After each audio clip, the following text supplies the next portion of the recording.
Did you know NATO just threatened India with crippling sanctions over its trade with Russia? Shocking, right?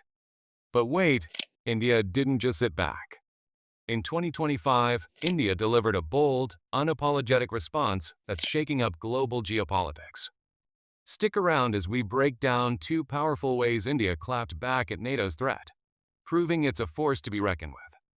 Hit that subscribe button, and let's dive in. Section 1. Setting the stage. In July 2025, NATO Secretary General Mark Rutte dropped a bombshell. He warned India, China, and Brazil of 100% secondary sanctions if they continued buying Russian oil and gas. Why? To pressure Russia into peace talks over the Ukraine conflict.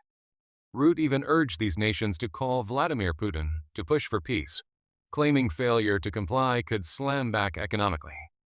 This came right after U.S. President Donald Trump threatened 100% tariffs on Russian exports unless a Ukraine deal is reached by August 2025.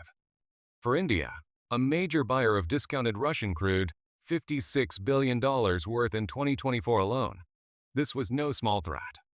So, how did India respond? Let's unpack the two bold ways India stood its ground. Section 2. Diplomatic pushback. First, India's Ministry of External Affairs delivered a sharp diplomatic rebuke. On July 17, 2025, spokesperson Randhir Jaiswal addressed NATO's warning head-on, cautioning against double standards in global energy policies. He emphasized that India's energy security is an overriding priority, driven by market dynamics and national interests. India imports 42% of its oil from Russia, 2.08 million barrels daily, because it's affordable and stabilizes fuel prices for millions. Jaiswal's message was clear. India won't be bullied into abandoning its energy strategy. Posts on X echoed this sentiment, with users praising India's rejection of Western pressure as a stand for sovereignty.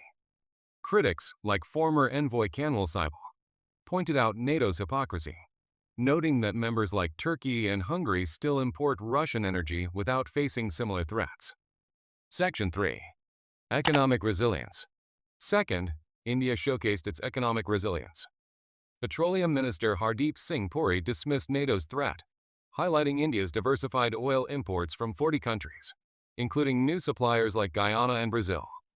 This strategy ensures India isn't overly reliant on any single source, including Russia. Puri even suggested that sanctions could lower fuel prices in India by forcing a pivot to alternative suppliers.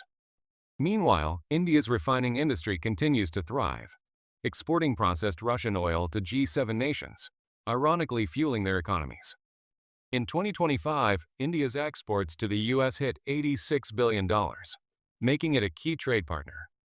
By standing firm, India signaled it won't sacrifice its economic growth or strategic autonomy, even under NATO's pressure. Section 4. Why it matters. India's response isn't just about oil, it's about asserting its role as a global power. As a BRICS member, India is pushing back against Western dominance, especially after Trump criticized BRICS as anti-American.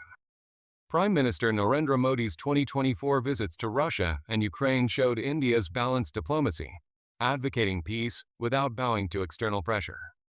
NATO's overreach, especially when its own members rely on Russian energy, exposes a double standard that India refuses to accept. This standoff highlights India's growing clout in a multipolar world.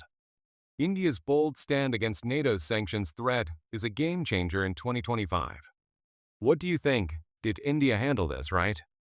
Drop your thoughts in the comments, like this video, and subscribe for more updates on global power moves. Hit the bell icon so you never miss a video. Thanks for watching, and I'll see you in the next one.